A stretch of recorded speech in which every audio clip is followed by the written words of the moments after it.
बड़ा सार्वजनिक गणेशोत्सव मंडल यहाँ आए हुए सभी गणेश भक्तों का हार्दिक स्वागत करता है। ये कथा एक मनोरंजन है। ये कथा पौराणिक ग्रंथों पर आधारित है। जब दानवों ने तपस्या करके महादेव को प्रसन्न कर लिया था और अमरत्व का वरदान प्राप्त किया था, उसी समय महादेव तपस्या के लिए वन में चले गए और तपस्या में लीन हो गए।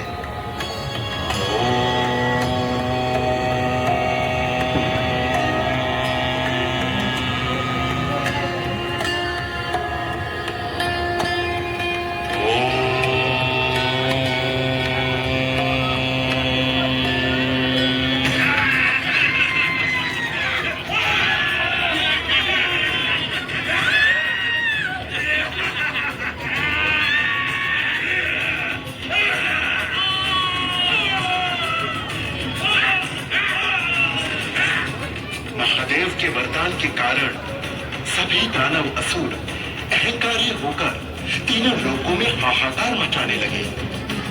असुरों ने स्वर्ग पर आक्रमण करके देवताओं को युद्ध में हरा दिया और स्वर्ग पर खुद वर्चस्व जमाने लगे थे। इसी तरह असुरों ने देवताओं पर विजय प्राप्त करके संपूर्ण सृष्टि में मंत्रोच्चार बंद कर दिए। यज्ञ याग धर्म कर्म बंद करके देवताओं को कमजोर कर दिया।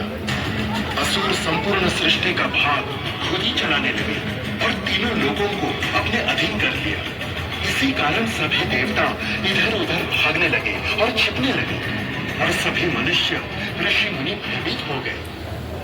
भागते भागते सभी देवता कैलाश पर्वत पर आ पहुंचते हैं और पुकार लगाते हैं, रक्षा करो भोलेनाथ, हमारी रक्षा करो, महादेव हमारी रक्षा करो, हमें संकट से बचाइए महादेव, हमें संकट से बचाइए। क्या हुआ? आप सभी देव इतने भयभीत क्यों हैं? क्या हुआ मुझे बताइए। प्रणाम पार्वती माते। महादेव कहाँ है माते? प्रभु कैलाश पर नहीं है, वे तपस्या के लिए वन में चले गए हैं। आपकी समस्या मुझे बताइए। हमारी रक्षा करो माते, हमारी रक्षा करो, इस संकट से हमें बचाइए माते। महादेव ने असुरों को अमरत्व का वरदान दिया है। इससे सभी असुर अहंकारी होकर संपूर्ण सृष्टि का नाश करके हाहाकार मचा रहे हैं। असुर देवताओं को प्रभावित करके संपूर्ण सृष्टि पर राज कर रहे हैं। देवताओं, आप सब भयभीत ना हो। असुरों से तुम सभी की रक्षा मैं करूंगी। तुम चिंता मत करो, मैं उन असुरों को समझाती हूँ। धन्यवाद माते, सभी देवों का आपको प्रणाम माते। इस प्रकार पार्वती माता असुरों को समझाने चाहती है।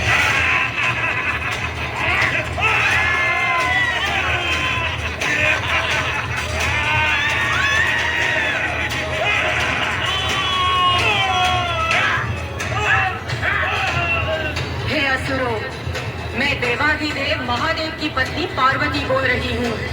मैं तुम्हें समझा रही हूँ कि तुम सभी असुरों ने स्वर्ग पर आक्रमण करके देवताओं पर विजय पाया है और संपूर्ण सृष्टि पर आतंक मचाया है।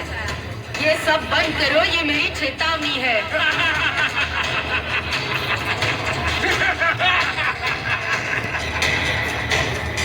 हे माते, हमें महादेव ने अमरत्व का वरदान दिया है।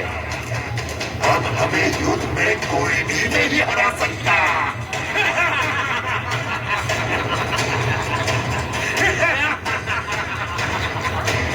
मैं तुम्हें आखिरी चेतावनी दे रही हूँ, तुम समझ जाओ, नहीं तो तुम सभी असुरों का सर्वनाश कर दूंगी।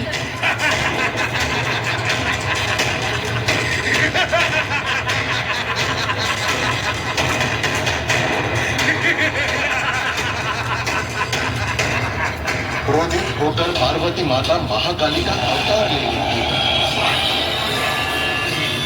महाकाली असुरों का नाश करते हुए वे सभी असुरों का खून प्राशन करती है। असुरों का नाश करते करते महाकाली का क्रोध इतना बढ़ जाता है कि उनका रुद्रावतार देखकर सभी देव दानव भागने लगते हैं। संपूर्ण सृष्टि कांपने लगती है, धरती हिलने लगती है, संपूर्ण सृष्टि का संतुलन बिगड़ने लगता है। इससे महादेव की तपस्या भंग होकर महादेव तपस्या से जाग जाते हैं और महादेव देखते हैं कि पार्वती ने महाकाली का अवतार लिया है और वे अति क्रोधित दिखाई देती है। महादेव तुरंत माता को समझाते हैं। हे माते, आप शांत हो जाइए, नहीं तो संपूर्ण सृष्टि नष्ट हो जाएगी। तुम कौन हो? मैं तुम्हें नहीं जानती। इस प्रकार माता का क्रोध इतना बढ़ जाता है कि वो किसी को नहीं पहचानती और सृष्टि का नाश करती रहती है। तभी महादेव माता के मार्ग के बीच लेट जाते हैं। चलते चलते महाकाली का चरण महादेव के गंडस्थल पर पड़ता है। माता नीचे देखती है कि उनका पांव प्रभु के गंडस्थल पर है और तुरंत माता की जिह्वा बाहर आती है और पार्वती माता का क्रोध शांत हो जाता है। इस प्रकार महादेव संपूर्ण सृष्टि का रक्षण करते हैं। अब सभी गणेश भक्तों का रक्षण कीजिए।